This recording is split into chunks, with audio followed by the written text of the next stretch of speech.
Kat wilayah Persekutuan, seterusnya tuan-tuan guru, para alim ulama, para habaib, muslimin muslimat, hadirin hadirat, tuan-tuan puan-puan, moga sekaliannya sejahtera dalam limpahan rahmah dan barakah. Saya dahului dengan penyataan tahmid kesyukuran atas pertemuan malam ini bersempena dengan program Men Health and Wellness, dan seterusnya dapat kita saling bertatap muka. Saya diminta berkongsi satu tajuk, lelaki sejati dalam memimpin masyarakat dan keluarga. Kepada hadirin hadirat yang nak meneruskan menikmati juadah, silakan, tak jadi masalah. Sebab ini dinner talk, dia memang sambil mendengar ceramah, sambil mengunyah, tak ada masalah.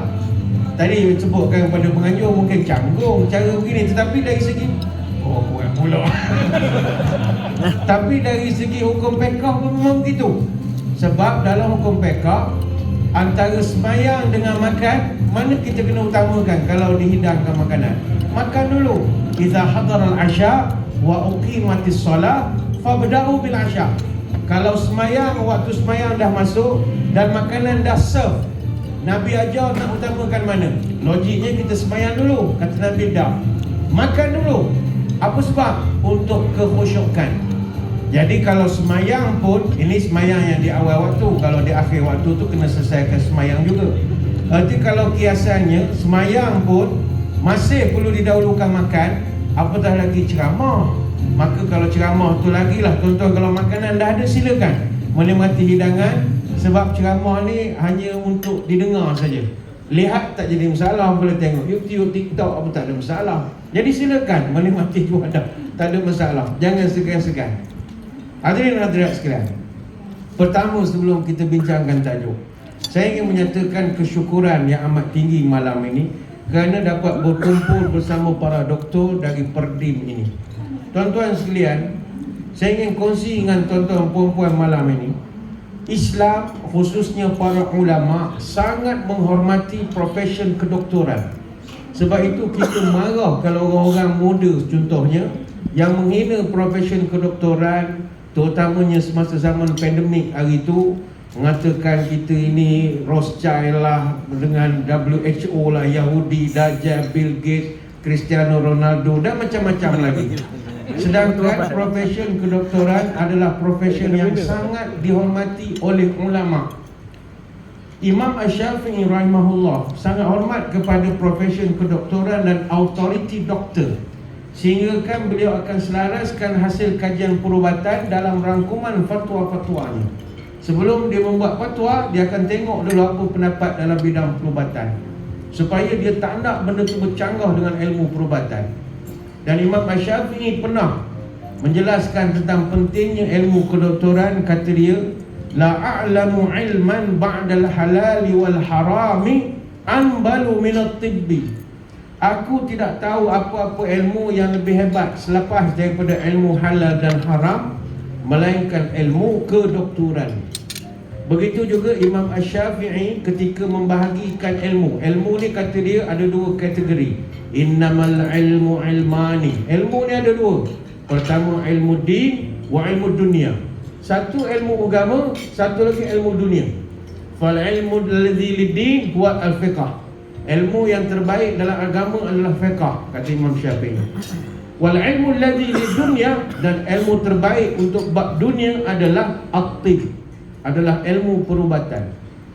Sehebat-hebat engineer ke, arkitek ke, accountant, yang profesional, yang catat dan macam-macam, tak boleh lawan dengan tahap ilmu kedoktoran. Sehingga kan kata Imam Syafi'i, la taskunanna baladan la yakunu fihi alimun yuftika an dinika wala tabibun yambiuka an amri badanika. Engkau jangan beli rumah di mana-mana kawasan perumahan, ataupun kau pindah ke sebuah negeri yang mana dalam negeri itu, dalam kampung itu tak ada dua kelompok atau golongan. Pertama sekali, ulama. Engkau kena cari perumahan yang ada ustaz, ada ulama. Apa sebab? Dia akan membantu menyelesaikan masalah agamamu. Yang kedua, kata dia, jangan beli rumah di kawasan yang tak ada doktor, kerana doktor itu menyelesaikan dan memberitahu keadaan kesihatan badanmu.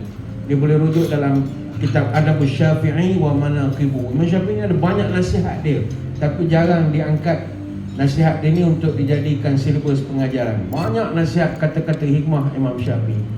Lepas itu tuan-tuan kena bangga, tuan-tuan menjadi anggota pasukan perubatan ini, dimuliakan agama. Hatta Rasulullah sallallahu alaihi wasallam sendiri sangat hormat kepada ilmu kedoktoran.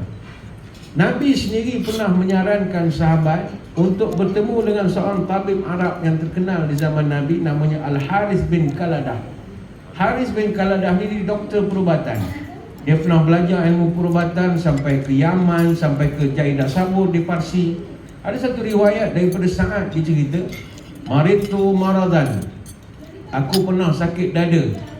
Fa'atani Rasulullah ya'uduni fa wada'a yadahu baina sadabaya. Aku ni selalu sakit dada belah kiri, kata Sa'ad. Kadang tarik nafas sakit, tarik nafas sakit, dia rasa tak seronok, nyawa tak cukup. Jumpa dengan Nabi, Nabi pun letakkan tangan dia di atas dada. Hatta wajadtu bardaha ala fuadi. Sehingga kata Sa'ad, Nabi lama letak tangan atas dada aku. Nabi bertafakur, Nabi berfikir, sehingga aku rasa sejuk tapak tangan Nabi. Lama Nabi membaca. Lepas selesai, faqala innaka rajulun maf'ulun. Tiba-tiba Nabi pun dia dah diagnose. Dia pun kata, wahai Sa'ad, enta sakit jantung, enta punya jantung sudah tersumbat dah. Jadi ini macam Iktil Harith bin Qaladata akha Saqifin fa innahu rajulun yatatabbabu. Ente pergi jumpa satu orang nama Al-Harith bin Qaladah daripada kabilah Saqif, sebab dia doktor perubatan. Cakap sama dia, ana suruh jumpa dia. Bilang sama dia, ambil ini kurma ajwa. Panjang hadisnya lah. Ambil kurma ajwa, suruh dia campur ramuan, bikin ubat, sebab dia tahu sukatan. Ini hadis riwayat Abu Daud.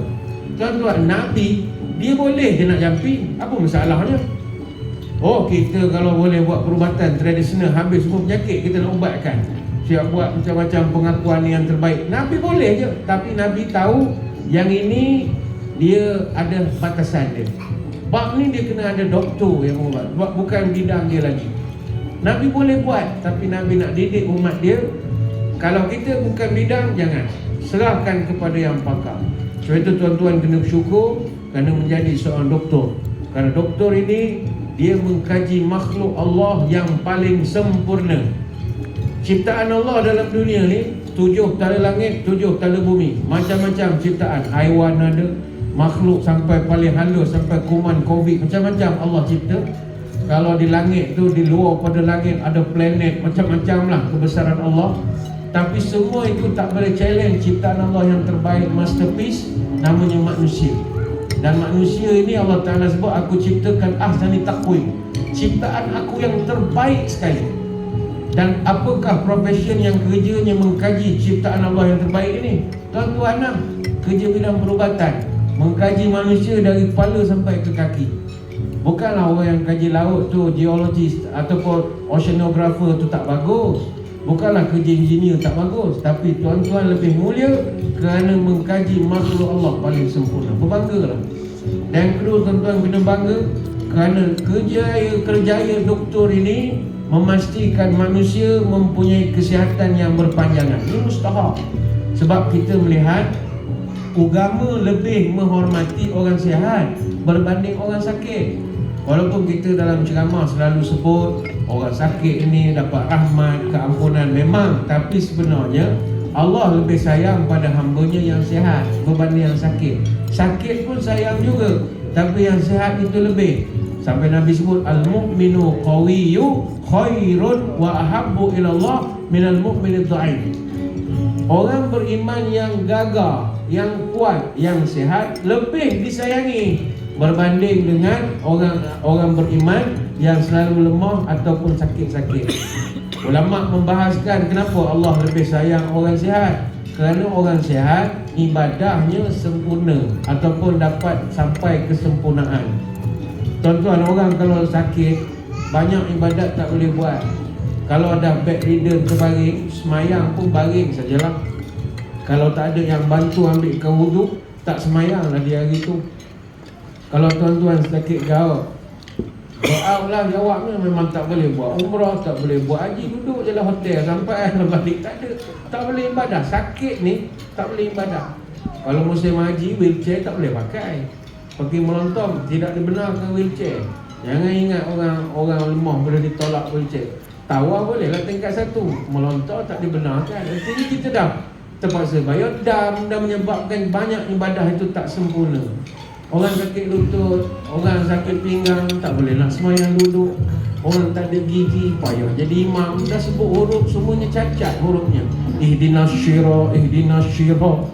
Gigi tak ada, keluar habis angin, menyebabkan masalah. Sebab itu Nabi pesan, irtanim khamsan qabla khamsin. Pegang 5 perkara sebelum datang 5 perkara. Sihatuka qabla saqamik. Sihatmu sebelum datang sakit. Cuma dalam bahasa Arab dia ada perkara menarik. Dalam bahasa Arab sakit ni nama marid, tapi Nabi sebut saqam. Apa beza saqam dengan marid? Saqam ni sakit tapi berterusan. Marid ni sakit sembuh balik. Mana sakit makan ubat sihat, marid. Tapi kalau sakit manjang, itu dipanggil saqam. Merana dalam bahasa orang kita, sakit yang berbau merana, manjang. Jadi Nabi pesan, pegang 5 perkara, sihatmu sebelum datang merana sakit yang tak sembuh-sembuh. Keluar masuk hospital, ubat tak boleh putus. Sebab itulah orang putih pesan, jaga kesihatan. Health is not everything, but everything is nothing without health. Kesihatan bukanlah segala-galanya, tapi segala-galanya tak ada makna tanpa kesihatan. Rumah besar bertingkat-tingkat, duit tebal berlipat-lipat, kereta bersusun berkilat-kilat, isteri pun cantik memikat. Kadang-kadang jumlahnya 4, tapi awak sakit tenat. Apa faedah dia? Kereta ada 17 biji, parking keliling rumah, tapi awak siang malam naik ambulans pergi hospital. Baik beli ambulans ni parking keliling rumah. Saya ni minat dengan Piramli. Bila dengar lagu Piramli ni terganggu sikit. Lagu cerita batin ni memang kita terus terbayang lah Kasim Selamat tu. Sedap pula lagi.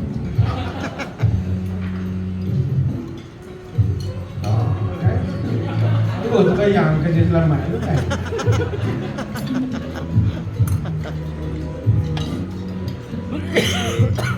Hadirin hadirat, kita kembalilah kepada tajuk kita, lelaki sejati dalam memimpin masyarakat dan keluarga. Saya kurang pasti apa relevannya tajuk ini dengan audiens kita malam ni. Tapi dah penganjur minta kita cerita sajalah. Saya bayangkan semua lelaki yang datang, bila ada orang puan terpaksalah kita buat tapisan sikit daripada segi kontennya. Pertama sekali, lelaki dia perlu jadi pemimpin pada wanita, sama ada dia suka ataupun tidak. Women build the nation, but men rules the world. Itu falsafahnya. Memang orang puan ramai hebat, tetapi yang memerintah orang laki-laki. Sebab itu sehebat-hebat wanita macam mana pun, dia tak boleh challenge kehebatan orang laki-laki. Bahawa laki-laki dia ada kudrat, stamina. Itu yang melebihkan dia. Sebab itu secerdik-cerdik wanita seluruh dunia, tak ada pun seorang wanita yang terkenal sebagai seorang pencipta. Tak ada. Tuan-tuan cari satu orang pencipta daripada kalangan wanita, tidak ada. Ciptaan, inovasi, semua orang laki-laki. Telefon, Alexander Graham Bell, itu orang lelaki, bukan orang perempuan. Semua benda lah, daripada rambut sampai kaki, pencipta semua orang lelaki. Perempuan yang tak puas hati dengan statement ni bukan kata ada orang puan. Siapa? Sebutlah. Lama fikir, buka Google 2-3 page, barulah jumpa. Artinya susah nak cari. Orang lelaki paling ramai pencipta. Apa sebab? Sebab man rules the world. Ada satu ayat Quran menyebut, surah An-Nisa ayat 34, Ar-rijalu qawwamuna 'alan nisa. Lelaki itu dia memimpin wanita, kata Allah Ta'ala. Sebab itulah perkataan wanita ini, kalau kita rujuk asal-usul dalam etimologi Jawa, daripada perkataan wanita tu asalnya wani ditoto. Jadi wanita. Apa makna wani ditoto? Wani itu berani, ditoto diatur. Artinya wanita itu hidupnya diaturkan. Dia tidak mengatur, tapi dia diaturkan. Bisa diatur, Pak. Bisa diatur, Pak. Jadi dia itu diatur. Maka yang mengaturnya adalah laki-laki. Cuma orang laki-laki, dia tak boleh hanya merasa pandai, tapi tak pandai merasa. Itu jangan begitu. Orang lelaki dia kena ingat ada lagu kegemaran Tun Dr. Mahathir sebelum dia bersara dulu ya. Kacau je.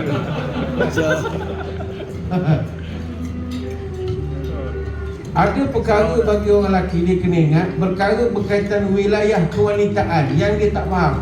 Yang itu dia perlu hormati wanita.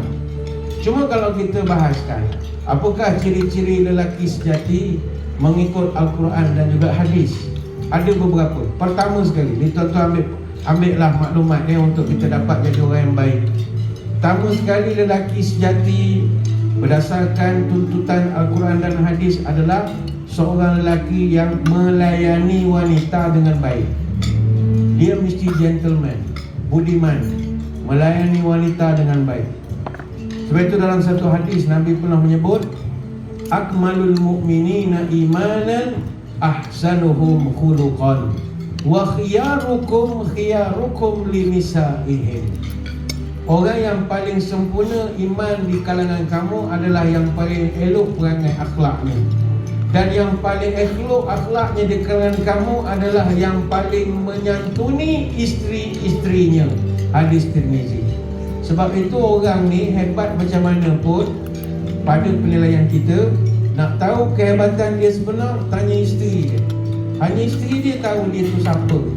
Barangkali di luar nampak hebat, songkok atas kepala, serban dekat leher, jadi mutawif umrah dan macam-macam, layan orang begitu sopan. Tapi nak tahu siapa dia, tanya isteri dia. Isteri dia pun cerita, dia tu depan orang je baik, kat rumah macam King Kong, anak tak cakap. Kalau WhatsApp group dia paling kuat sekali cakap. Baru kita, oh dia begini. Yang tahu hanyalah isteri kita saja. Sebab itulah Nabi meletakkan orang paling bagus akhlak adalah orang yang baik kepada isteri dia. Ingatlah tuan-tuan, wasiat Nabi yang terakhir sebelum Nabi wafat dalam khutbah Arafah yang terakhir. Ini merupakan wasiat mustahab sebagai kesimpulan kepada dakwah Islam. Salah satu daripada wasiat yang Nabi pesankan, wastausu bin nisa'i khaira fa innahunna 'indakum awanun. Layanlah wanita atau isteri kamu dengan baik, lemah lembutlah kepada mereka, sebab mereka indakum awanun, mereka ni adalah pembantu kamu yang setia, kata Nabi. Maka dalam sejarah, Nabi SAW adalah contoh teladan terbaik dalam melakukan atau melayani wanita atau isteri dengan cara yang sangat baik. Ini tuan-tuan boleh ikutlah beberapa cara yang Nabi buat. Balik ni boleh buat. Ini semua sunnah-sunnah Nabi yang modal tak besar, tak makan modal pun. Apakah perkara tuan-tuan boleh buat nanti? Pertama sekali, Nabi kita dia sangat memanggil isteri-isterinya dengan nama-nama panggilan manja. Artinya tak memanggil nama ikut nama kad pengenalan, tak ada. Dia memanggil Aisyah dengan Aish ataupun Ya Humairah, dan begitulah seterusnya. Dan Nabi kita, kalau orang yang belajar psikologi, Nabi kita orang yang sangat penyayang, sehingga kan semua benda-benda yang dalam kehidupan ini dia akan berikan nama. Macam contoh, kita kan di rumah bela kucing. Kucing kita sayang, kita beri nama Oyen contohnya. Tapi kucing je kita beri nama. Barang-barang rumah kita tak tahu nama. Kereta tuan-tuan ada nama? Tak ada. Pakai nama Honda sedia ada sajalah. Tak ada gelaran. Cawan pinggan kegemaran kita ada nama? Tak ada. Nabi semua ada nama. Kuda hitam nama lain. Kuda hitamnya nama Sakab. Kuda perangnya nama Murtajis. Kuda yang lain ada nama Lahif, ada nama Zahab, ada nama Lizaz. Nabi ada unta betina nama Quswah. Ada daripada Adba. Nabi ada baral nama Duldul. Nabi ada keldai nama Ya'fur. Nabi bela kambing dia tahu nama Ghaisah. Nabi ada gelas tu dia panggil Rayyan. Dia tahu nama Rayyan. Nabi ada teko tuang air nama Sadir. Nabi ada tikar dia panggil nama Kans. Mangkuk dia panggil Gharraq. Sahabat yang suka bela kucing dia panggil Abu Hurairah. Dia suka menggelar orang dengan nama yang baik. Jadi cara kita nak melayan orang, panggillah nama-nama yang baik. Sebab itu Nabi dia tidak memanggil isteri dengan nama, tapi dengan gelaran. Itu yang pertama. Yang kedua, yang tuan-tuan boleh ambil balik ni sekarang adalah Nabi suka berkongsi apa juga barang dengan isterinya. Aisyah radhiyallahu anha cerita, kuntu ashrabu wa ana haidun fa unawiluhu an-nabi fa yad'u fahu ala mawdi'in fi. Kata Aisyah, pernah sekali aku minum air dengan pegang gelas. Kemudian Nabi pun minta gelas tu. Kata, ya Humairah, ya Aish, bagi gelas. Kemudian Nabi tanya, bibir kamu di mana tadi, wahai Aish? Aisyah tunjuklah, belah sini ya Rasul. Belah sini, okey. Nabi minum dari tempat yang sama. Jadi benda ini walaupun simple tapi menyangkut. Jadi tuan-tuan, sekarang pun boleh buat, tak tunggu balik. Isteri makan di depan, gelas kita ada, dia pun ada gelas. Nak nampak romantik. Yang tadi bibir di mana? Contoh kan, belah sini, sini. Oh, dia habis hati lagi. Tapi kita niat nak ikut sunnah saja. Tak ada apa-apa, ambil berkat, barakah. Tuan-tuan boleh tiru. Kepada yang belum kahwin, jangan tiru. Baru nak boya prank, gila prank, tak boleh buat lagi. Baru dengan tunang, kalau yang tunang dah kahwin saja. Sebab kami orang dah kahwin, kalau dengan isteri ni, kami ada barakah. Kami dengan isteri tak ada masalah, kongsi buah gigi, okey, tak ada hal. Tapi orang bujang dengan orang bujang dia tak boleh buat. Makan kongsi-kongsi cawan apa semua jangan. Sebab ni musim-musim penyakit kuku dan mulut ni kami tak jamin lah. Buruk bibir kongsi tak tentu arah. Jadi ini untuk anda kahwin. Itu yang dulu. Yang ketiga yang Nabi selalu buat pada keluarga dia adalah Nabi dia kerap cium isteri. Sangat suka mengucup isterinya. Anan Nabi qabbala imra'atan min nisa'ihi thumma kharaja ila salati. Kata Aisyah, Nabi ni kalau dia nak keluar rumah, nak pergi ke masjid, ada mesyuarat apa, dia jadi amalan dia mesti dia cium dulu isteri dia. Itu jadikan amalan dia cium. Cuma budaya cium isteri ni agak asing dalam masyarakat kita berbanding dengan bangsa-bangsa lain. Kalau Mak Saleh tu mungkin cium tu biasa bagi dia.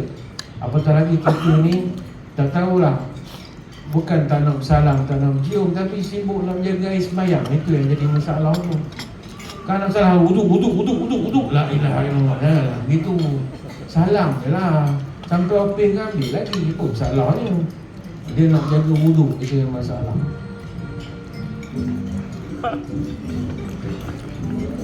Tak tenang ke? Dah nak mereka lagu apa?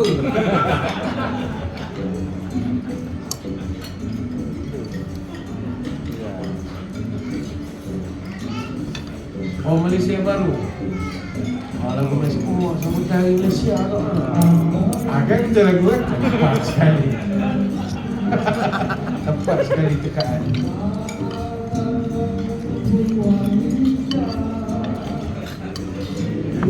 Boleh tuan-tuan tumpu siapa? Boleh.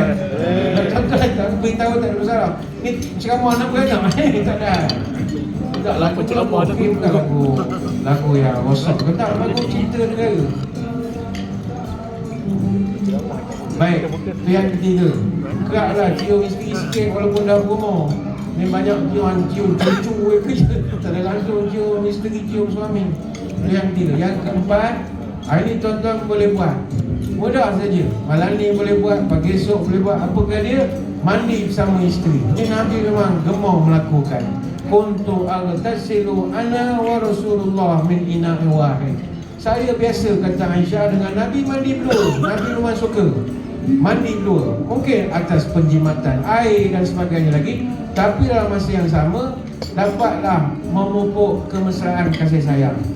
Puan-puan, tuan-tuan, sementara kita ada diberi sihat ni, mandilah bersama pasangan kita. Jangan esok orang tu dah mati, terbujur jadi mayat, baru lagi-lagi nak mandi jenazah. Tak guna lah. Nak ganyang dia, tawah dia, nak apa, masih dia hidup ni lah. Jadi pagi esok ke tuan-tuan, perempuan bolehlah mandi sekali. Bawa masuk bilik air, kelorok, berus, ambil, ganyang habis. Saya ingat dia punya daki zaman Tingkatan 5 ada lagi ke? Pakai berus hijau yang cuci periuk tu. Jangan pakai besi tu. Cabut habis bulu kaki. Ganyang kan? Kalau orang kampung pakai tawas. Tawas tak tahu, Kuala Lumpur ada tidak tawas. Tawas ni dia boleh kikis segala yang tu, berbelang tangan sebelah putih, sebelah gelap. Jangan main-main. Ada mandikan dia. Nak suruh dia insaf, mandikan kapur baru sekali. Bubur air mawar sikit, biar bau mayat dia keluar pada bilik air tu lah. Itu yang keempat. Yang kelima, Nabi kita dia sentiasa cari masa, curi masa untuk buat aktiviti riadah bersama. Nabi kita tuan-tuan, dia kahwin dengan Aisyah agak berumur dah. Nabi kan jadi Nabi umur 40. Jadi dia kahwin dengan Aisyah, isteri dia tu muda. Tapi Nabi ni kata Aisyah, dia tetap cari masa. Dia sibuk bulu keleh, berdakwah, bermesuarat, jumpa orang luar macam-macam. Tapi kita selalu dengar riwayat Nabi berlumba dengan Aisyah. Artinya Nabi cari masa. Dan orang bila dengar hadis Nabi berlumba dengan Aisyah, orang ingatkan Nabi memang buat tournament. Tidak. Nabi curi masa ketika dia outstation. Ada satu hadis kata Aisyah, Nabi kalau keluar outstation, dia bawa isteri dia bergilir-gilir. Dia punya rombongan entourage macam kembara kenali Borneo lah, dalam ramai betul kan. Tapi Nabi dia punya kenderaan tidak di depan, di belakang. Dia punya bodyguard semua di depan, sahabat-sahabat. Jadi ada sekali itu kata Aisyah, dia pesan pada rombongan dia, korang jalan dulu. Kenapa ya Rasul? Bodyguard semua tanya. Aku ada hal dengan isteri aku. Rupanya Nabi nak berlumba dengan Aisyah. Itu yang Nabi berlumba. Nabi pun kejar rombongan yang di depan itu. Maka kata Aisyah, sabaqani Rasulullah fasabaqtuhu falabistu hatta idza arhaqani lahmu ay samantu sabaqani fasabaqani faqal hadhi bitilka. Kata Aisyah, saya masa muda, badan masih ramping, Nabi selalu ajak lumba ketika dalam di outstation. Dan sebab saya muda, saya selalu menang. Tapi lama kelamaan kata Aisyah, badan saya arhaqani lahmu, lemak banyak. Ai samintu, saya dah semakin gemuk, badan saya dah berumur. Tapi Nabi maintain lagi. Jadi Nabi tetap ajak berlumba lagi. Dan bila saya dah gemuk, kata Aisyah, bila berlumba saya kalah lah. Maka kata Nabi, hadhi bitilka, sekarang kita seri. Dulu awak menang semua, sekarang saya pula menang, kata Nabi. Hadis riwayat Ahmad. Artinya mencuri masa. Macam tuan-tuan yang sibuk, mana sempat nak aktiviti dengan anak isteri, kerja ongkos 24 jam. Jadi curilah masa. Contohnya masa bila, macam contoh ada program-program sebegini, bawa keluarga duduklah sekali. Ini panggil curi masa. Ada masa pergi gimnasium, ada masa buatlah apa yang patut, pandai-pandai lah. Janji kita mencuri masa. Jadi ini yang Nabi kita, Nabi SAW kita lakukan dengan pasangannya, iaitu dia sentiasa melayani dengan cara yang terbaik. Itu yang pertama. Yang kedua, bagaimanakah ciri-ciri lelaki sejati berdasarkan Al-Quran dan Sunnah? Yang kedua adalah mereka hendaklah sentiasa menjaga pandangan. Ingat orang lelaki, mata kena jaga. Jangan nakal sangat mata tu. Pandang orang perempuan atas bawah, jangan. Itu bukan cara orang beriman. Yang ini Allah Ta'ala sendiri pesan dalam surah An-Nur ayat 30. Qul lil mu'minina yaghuddu min absarihim wa yahfazu furujahum dzalika azka lahum innallaha khabirum bima yasna'un. Katakanlah wahai orang-orang lelaki yang beriman, hendaklah engkau menjaga pandangan dan memelihara kemaluan. Itu lebih suci bagi kamu, kerana aku maha tahu apa yang engkau buat. Surah An-Nur ayat 30. Sebab itu lelaki sejati, dia mesti menjaga pandangan mata dia. Jangan menengok orang perempuan lain sebarang-sebarang, tak boleh. Baik itu susah tuan-tuan, terutama kita yang hidup di zaman sekarang ini. Bagi kita pula duduk di Malaysia, berbilang kaum, berbilang bangsa, berbilang agama, nak menjaga mata memang susah. Kalau duduk di Mekah, insya-Allah boleh jaga mata. Sebab yang datang ke Mekah semuanya berhijab semua. Semuanya mutadajinat, yang perempuan semua berniqab pun ada. Jadi insya-Allah kita tak ada gangguan. Tapi kalau duduk di Kuala Lumpur, duduk di Malaysia ni macam mana? Keliling kita, keluar pada masjid, traffic light saja dah nampak orang pakaian macam-macam. Jadi ada masa memang sukar nak menjaga. Itu yang Allah Ta'ala sebut jaga. Jaga maknanya bukan tak pandang, jaga. Dia kalau ikut kaedah, pandang ini jangan pandang dengan perasaan. Iaitu kalau setakat pandang, nazratu ulalaka wasaniyatu alaika. Pandangan yang satu, yang pertama itu sedekah, mana free of charge. Yang di-charge sebagai dosa, pandangan kedua. Mana tuan-tuan keluar hotel tamu dekat traffic light, nampaklah amoy lalu misalnya, pakai skirt pendek. Kita tak niat nak pandang, kita nak menengok kenderaan kiri kanan. Tapi sebab dia lalu, kita nampak peha dia. Kita wow, wow tu free of charge. First untuk pandangan pertama. Wow, itu dapat hadiah lah, free gift. Tapi tundukkan pandangan, astagfirullahalazim. Itu yang orang beriman. Mana bukanlah tak boleh tengok keluar, buat mata habis langgar dinding tu tak boleh. Mana ternampak, wow, astagfirullahalazim. Wasanya tu alaih. Lepas tu kalau kau pandang sekali lagi, dosa dicatatkan untuk kau. Itu Nabi pesan. Jadi dalam istilah ni apa juga tak ada masalah. Terpandang, tercium, terpegang, termakan, tak asal semua halal, tak ada masalah. Tak ada masalah. Sebab itu ingat orang lelaki-lelaki, apa sebab Nabi tak bagi, ataupun Allah Ta'ala sendiri tak bagi orang lelaki-lelaki ni pandang perempuan beria-beria sangat? Sebab orang perempuan ni adalah makhluk Allah yang paling menggoda sekali. Allah ciptakan orang lelaki-lelaki ni indah di mata, orang perempuan ni indah di mata orang lelaki-lelaki. Apa yang indah di mata orang lelaki-lelaki? Orang perempuan. Dan apakah yang indah di mata orang perempuan? Bukan lelaki-lelaki. Siapa yang indah di mata perempuan? Emas permata. Itu yang indah di mata mereka. Disebabkan orang perempuan yang indah di mata mereka adalah emas permata, maka mereka akan buat koleksi emas permata, gelang sampai sini. Sebab yang itu yang indah bagi dia. Dan bagi kita pula orang lelaki-lelaki, sebab yang indah di mata kita adalah wanita, kita pun buat koleksi wanita juga lah. Girlfriend lain, isteri lain, makmur lain. Ini orang yang jenis tak kerti bahasa lah. Sebab itu ingat, fitnah paling bahaya perempuan. Nabi dalam satu hadis pernah sebut, ma taraktu ba'di fitnatan adarra 'ala rijali minan nisa'i. Aku tidak meninggalkan ujian yang paling membahaya kepada laki-laki selain daripada godaan orang perempuan. Ini hadis Bukhari Muslim. Orang perempuan ni godaan dia berbahaya. Tak payah dia bergaya, dengar suara dia pun sudah menggoda kita. Tuan-tuan cuba saya berhenti ceramah, tuan-tuan dengar dia nyanyi sekejap.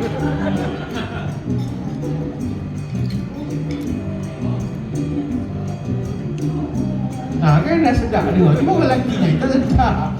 Perempuan ni suara sedap, lengang-lenggoknya, semuanya Allah jadikan dia itu boleh menggoda manusia. Sebab itu dalam Quran Allah Ta'ala sendiri menyebut godaan terbesar dunia wanita dulu.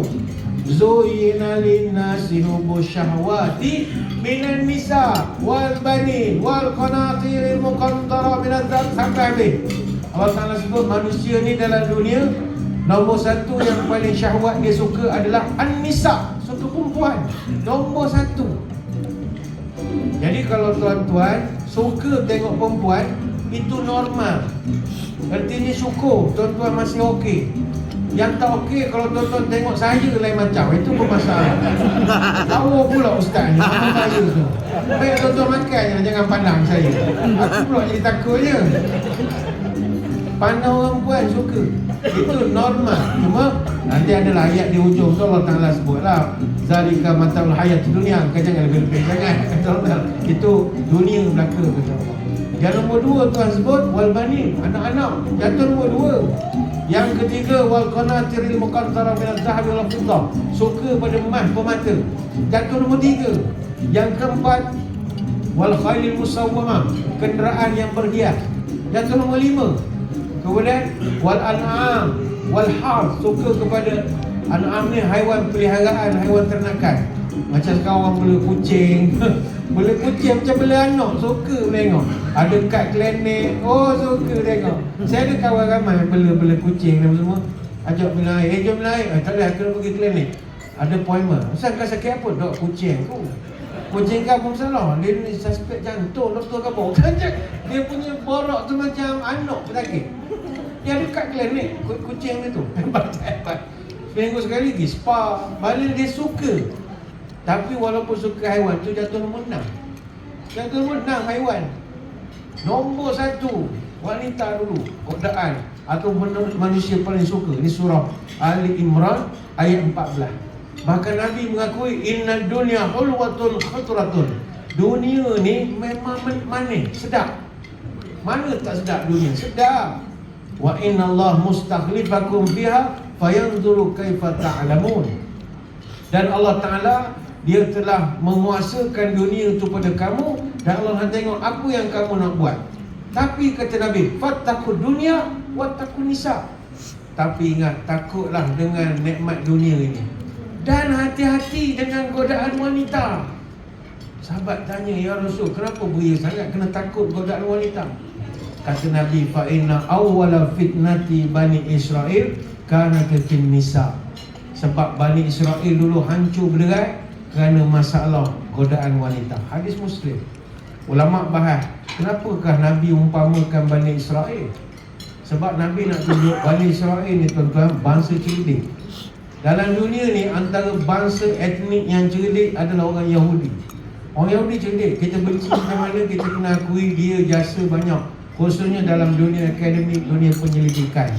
Dalam dunia ni, orang Yahudi sejak 105 tahun, seramai 174 orang Yahudi menang 15 dozen hadiah Nobel Prize. Punya cerdiknya orang dia. Mereka menang dalam bidang literature ada 13 anugerah, dalam bidang chemistry ada 32 anugerah, dalam bidang ekonomi ada 27 anugerah, dalam bidang fisiologi dan perubatan ada 53 anugerah. Mereka menang 49 anugerah dalam bidang fizik. Mereka memang bangsa cerdik.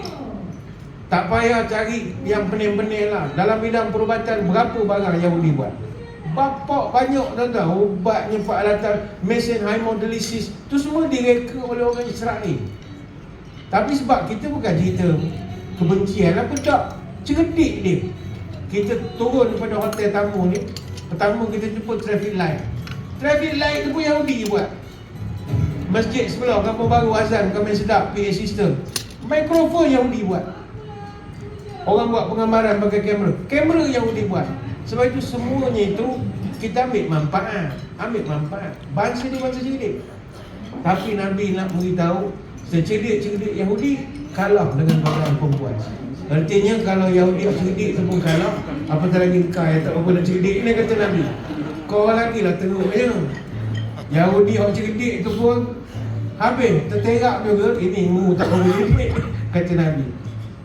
Sebab itu ulama' salafus salih ni, ulama' ni mufti-mufti, mereka pun khawatir dengan godaan wanita. Sampai kata Sa'id bin Musayyib. Siapa Sa'id bin Musayyib? Ini pakar fiqh nombor 1 tabi'in. Mana lepas zaman sahabat, zaman tabi'in. Dia pakar fiqh nombor 1. Tapi dia mengaku, ma syai'un akhwafu alayya minan nisa. Aku ni dalam hidup aku tak takut dengan apa-apa.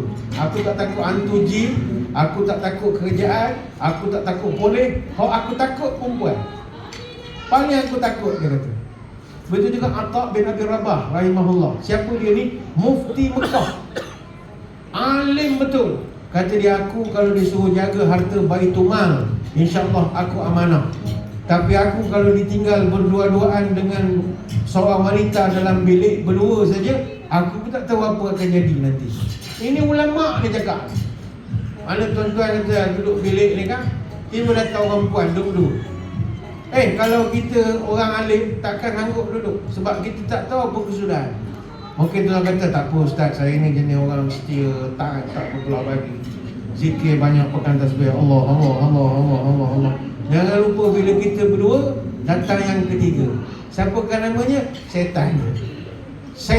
Setan ni dia goda tuan-tuan. Power setan ni goda.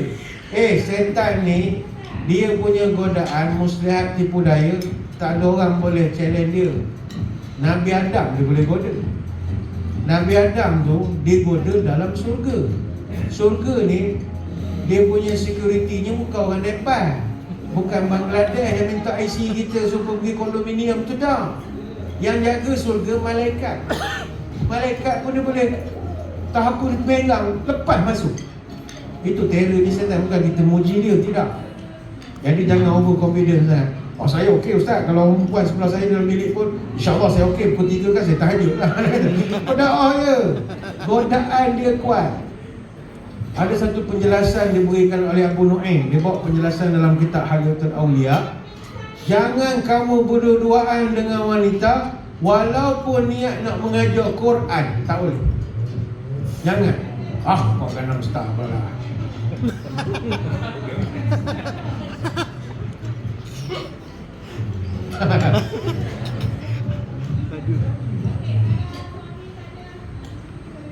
Jangan kamu berdoa dengan wanita walaupun mengajar Quran, tak boleh. Contohnya tuan-tuan check in di bilik ni, tiba adalah seorang wanita mana, dia beritahu, cik ni muka macam ustaz ada janggut, pandai ngaji tak? Pandai? Boleh saya nak ke bilik nak belajar Quran Iqra 4. Tuan-tuan tak boleh benarkan. Minta maaf, tak boleh. Belajar Quran pun tak boleh. Tak dibenarkan. Belajar Quran.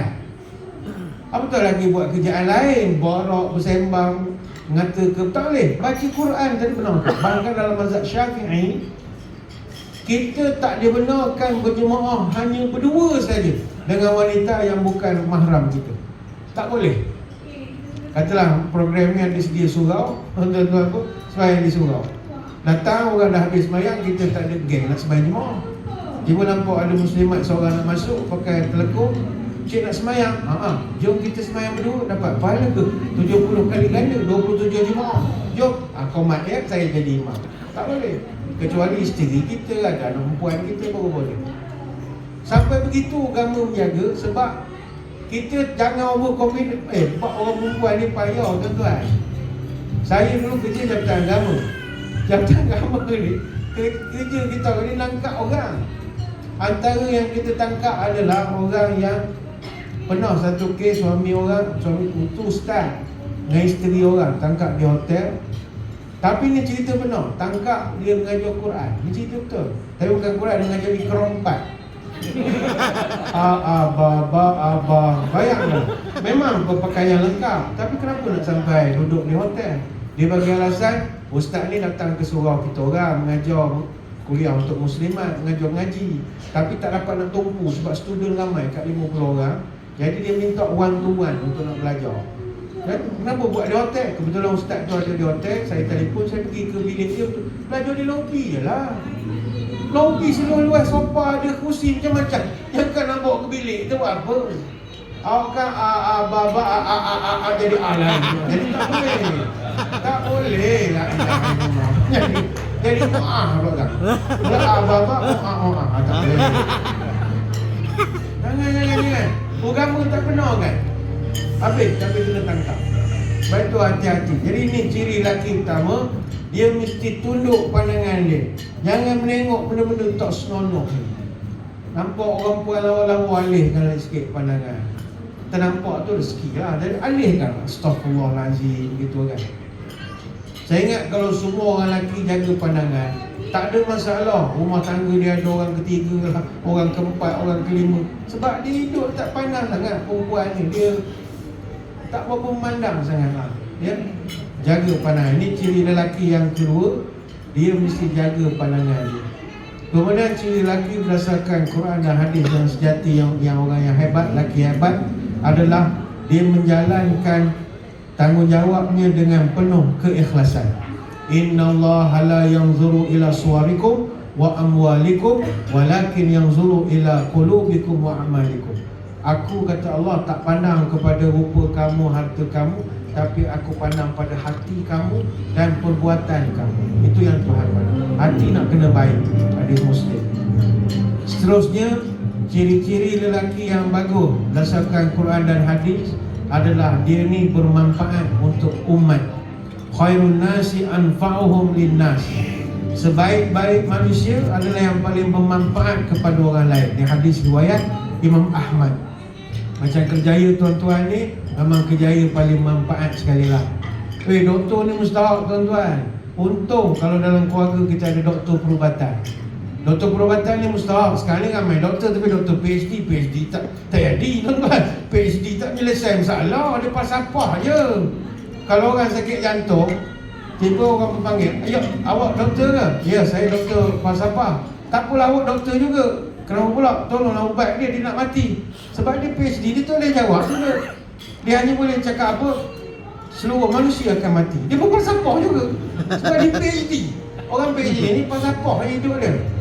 Naik kapal terbang, daftar tiket nama doktor. Sekali ada passenger sakit jantung, pramugari pun panggil, "Kepada doktor ni, sila tampil ke depan." "Doktor, tolong ubat dia." "Sebab apa? Dia nak mati ni." "Oh, semua manusia mati, jadi biarkanlah dia mati." Dia pun pasapah je lah.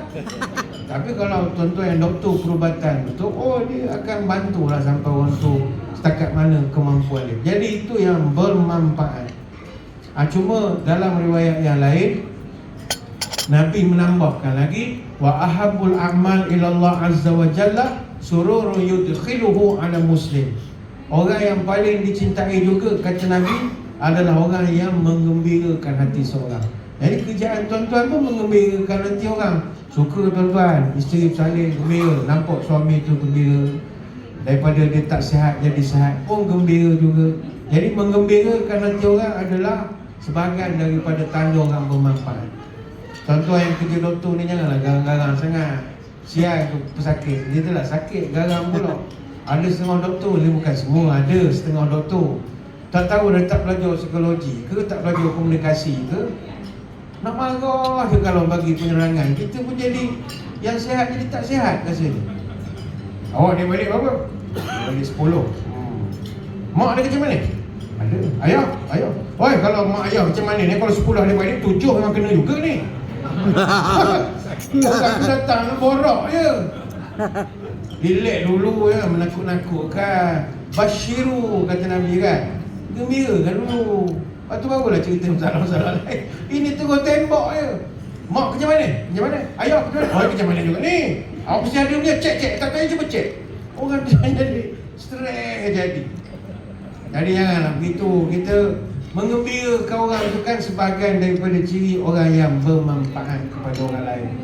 Seterusnya, ciri-ciri laki-laki yang bagus juga dalam Quran dan hadis adalah ciri-ciri orang yang mampu mengawal emosi. Laki yang boleh kawal emosi. Ada satu hadis Abu Hurairah, Nabi menyebut, "Laisa syadidu bisur'ati, innama syadidu alladhi yamliku nafsahu 'inda al-ghadab." Lelaki yang gagah itu bukan lelaki yang jago ketika berkelahi, bertumbuk. Tapi yang jago itu adalah boleh tahan diri dia ketika marah. Hadis Bukhari Muslim. Jadi kita orang laki-laki, kita mesti ada tahap kesabaran yang tinggi. Terutamanya kalau dengan isteri, dengan orang perempuan khususnya. Jangan kita samsen sangat. Hadis ni membawa dua makna. Pertamanya, antara ciri orang bagus adalah orang yang badannya fit, sadu, tegak. Sebab Nabi dia suka sahabat-sahabat badannya tegak-tegak. Bahasa budak sekarang panggil sadu. Sebab itu antara punca kita itu tibak. Ketika pakai ihram kan orang lelaki-lelaki sunat tunjukkan bahu sebelah kanan. Apa sebab? Nak nampak masa itu. Dulu ihram asalnya serubung. Tapi bila tawaf, kafir musyrik menganjing. Ngampur dengan Islam, demam, semua selimut belaka. Nabi tak syok. Tak boleh jadi, nampak kita lemah. Buka sikit bahu tu, tunjuk sikit masa, urat-urat tu biar nampak sikit. Jadi bila bukan sunat, rusahnya lengan dia, kalau tumbang kita. Itu tujuannya. Sebab itu kalau kita badan jenis buntat-buntat, jenis tak lawa, segan nak buka bahu tuan-tuan. Jadi segan je. Itu juga tujuannya kena buang bulu ketiak dan sebagainya lagi. Sebab nak nampak smart tu kena ada.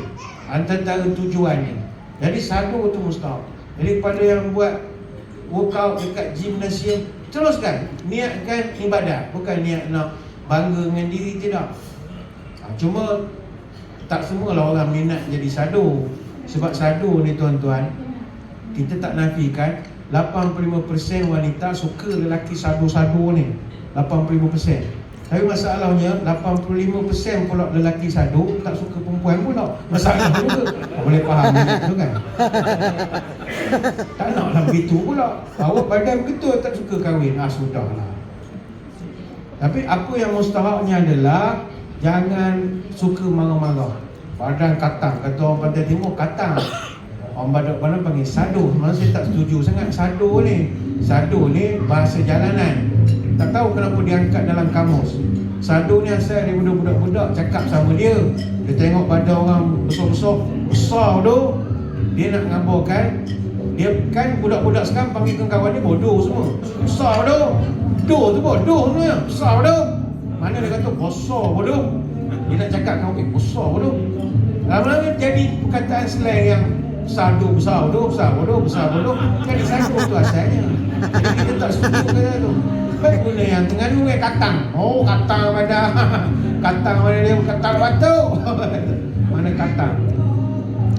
Penting jangan suka marah-marah. Walaupun Nabi sebut orang yang hebat ni dia boleh kontrol marah. Cuma marah ni tuan-tuan perasaan normal. Macam tuan-tuan duduk dalam majlis ni ceramah dan sebelah dengar lagu. Tuan-tuan marah. Marah, tapi orang yang hebat dia kontrol marah. Memang rasa nak marah, tapi bila dia tahan marah, itu budimannya dia. Hebat dia. Jadi kita enjoy lah dia kau. Kita relax je, banyak benda lain nak fikir dalam diri. Marah ni normal. Manusia kalau tak marah, itu tak normal. Jangankan manusia, kucing yang paling manja oyen-oyen tu pun, walaupun manja je, tuan-tuan try pijak ekor ni. Apa jadi pada dia? Bertukar daripada oyen menjadi rimau. Wow, marah. Artinya haiwan yang manja pun kalau sakit dia makan marah. Jadi marah ini Nabi ajar kawal, bukan hapuskan. Jadi orang laki-laki yang hebat dia bukannya tak marah, tapi dia kawal. Samalah orang tu aja. Marah biar bertempat. Mana marah boleh biar bertempat. Jangan marahkan nyamuk, kelambu dibakar. Maka orang lelaki yang budiman adalah mereka ini tak marah. Marah ni tuan-tuan boleh menjadikan kita gemuk. Mana ingat doktor-doktor boleh ambil ilmu ni. Marah berlebihan menyebabkan badan cepat naik. Kajian yang dilakukan oleh seorang pengarang buku Don't Go Hungry for Life, dia seorang penyelidik di University of Sydney, namanya Amanda Sainsbury. Dia mengatakan bahawa orang yang marah akan muncul satu fenomena dipanggil hangry. Hangry ni gabungan antara angry dengan hungry. Bila dia angry, dia akan jadi hungry. Marah akan membawa lapar. Sebab bila marah, adrenalin akan dilepaskan. Disebabkan aliran darah dari organ internal ke otot, maka kita tak dapat merasa lapar ketika kita marah. Tapi selepas tingkat adrenalin kita berkurang, kita akan merasa perlu untuk isi kembali energi yang hilang. Dan kita akan mula mendambakan makanan-makanan tertentu.